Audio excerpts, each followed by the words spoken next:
Careful, or wife's in the room. Because I've been fond of Rich since we played in the sandbox. We were in first grade together at St. Joe's. Wow. Sister Leo Bernice. He followed me into high school at HF after he got out of the principal's office at St. Joe's. And then I decided to go to dental school a little later, and then he followed me into dental school as I was exiting because he was doing stuff with biology and research. And well, he was a dock worker, a newspaper route, anything you can ask him. Was it drugs and prostitution? Oh, that's right, Marie's here tonight. There's not anything that she knows, but they've been together a long time, so she knows everything. Well, I'm really proud of Rich coming up with a new story for us tonight. So put your hands together to welcome my friend Richard Aspell.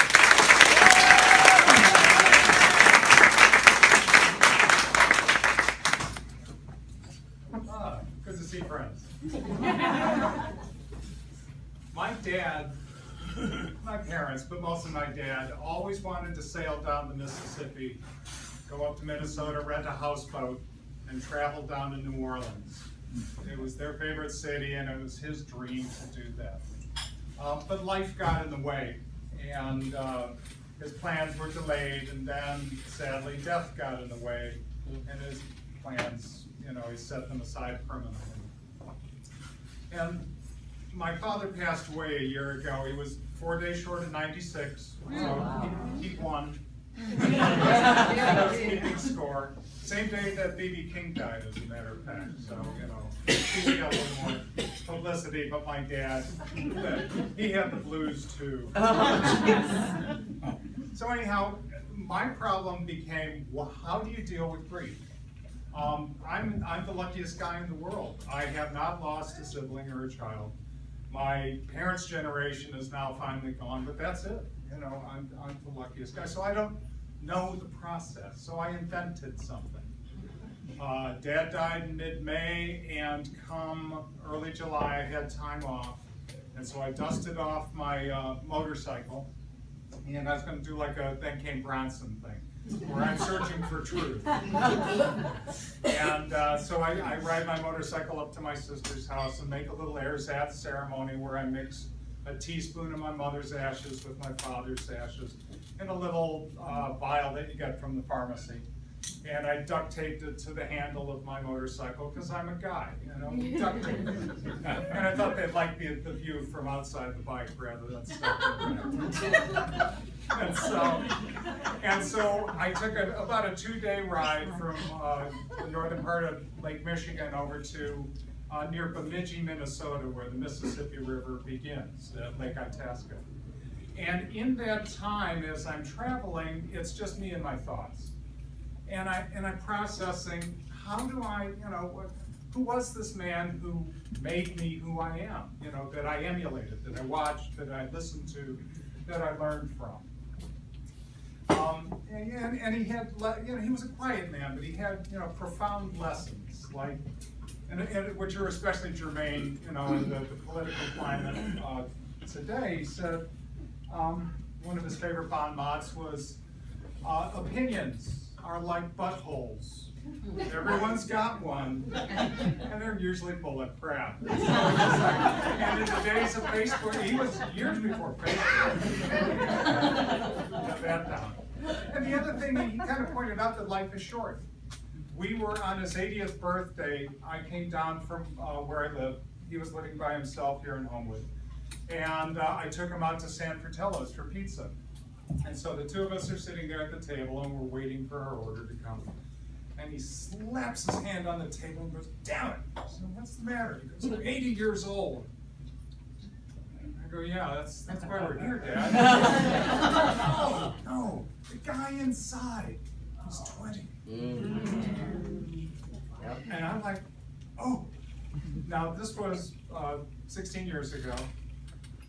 And now that I'm in my 60s, he's like, "Oh my gosh, he was so right." And I'm still so 20. And so it's just like, life just goes too fast. And he had other lessons just by his presence, the way he grew up. He grew up in the Depression. There were tough times. He learned about dignity, respect for others. And in the Depression, I asked him, what was it like? He said, everybody suffered. We all suffered. And so he tells a story about he'd be at home and there'd be a knock at the back door, and my grandmother would open the door and there'd be a man there asking if he could sweep or do some chores. So my grandmother would give him a broom and say, you know, sweep the walkway. You know, so the guy would go and sweep the walkway. She would go make a bologna sandwich. The guy would finish, he'd give him the sandwich and give him a dime. What she really gave him was his dignity. She gave him respect. He did not want a bag. He just wanted to be a man respected for who he was in tough circumstances. And so, you know, I learned about endurance from my dad. He liked to travel. From the age of 5, actually even earlier than that, but the story I liked was when he was 5, he got on a scooter. Now, they lived near Hyde Park, and about Garfield and State Street originally. They moved around a bit. And he wanted to go visit his grandmother, so he got on a scooter, and he knew to follow the trolley tracks that went west, and so he started scooting. And scooting. Grandma lived at Kedzie, so using Homewood units of measurement, he went from the Thornton Quarry to Homewood Flossmoor High School as a 5-year-old on his little scooter. And, you know, my grandmother said, my great-grandmother called my grandmother and said, "You won't believe who's here." Grandma collected him and brought him back. My grandparents divorced, which was unusual for Irish Catholic families back in the 30s, so that was kind of tough. At age 14, he jumps on his racing bicycle and rides up to Minneapolis. Now, racing bicycles have one speed, no coast, and no brakes. And he's 14 years old, pedaling 350 miles up and 350 miles back. He had legs like oak stumps, which sadly, some female members of my family inherited from me. I'm very happy about it. It's the lottery of genes. Sorry, kids.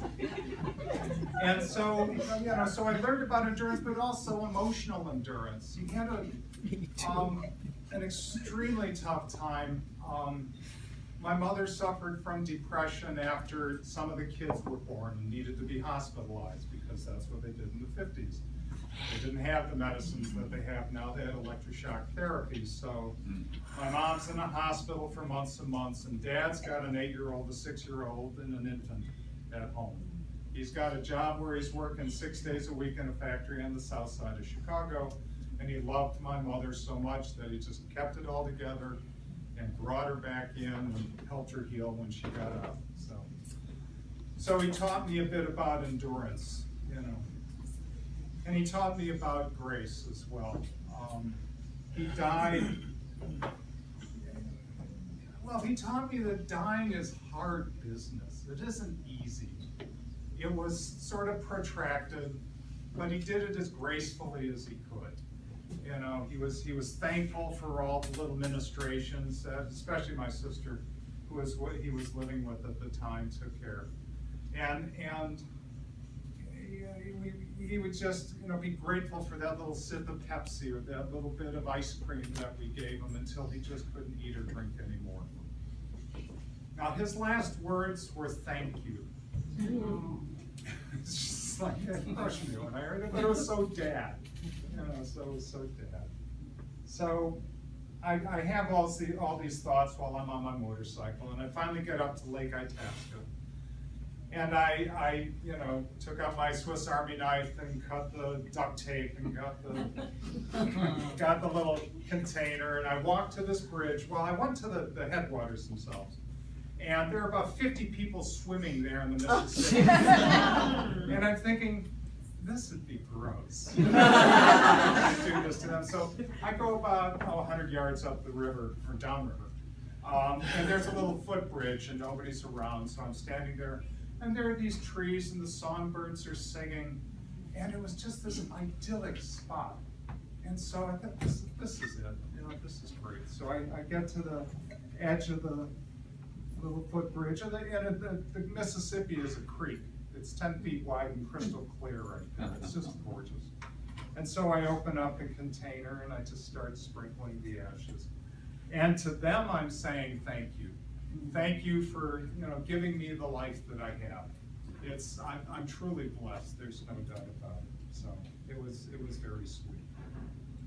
But I don't know how many of you have owned aquariums.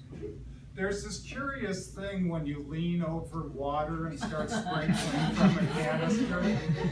I saw about 8 fish come up.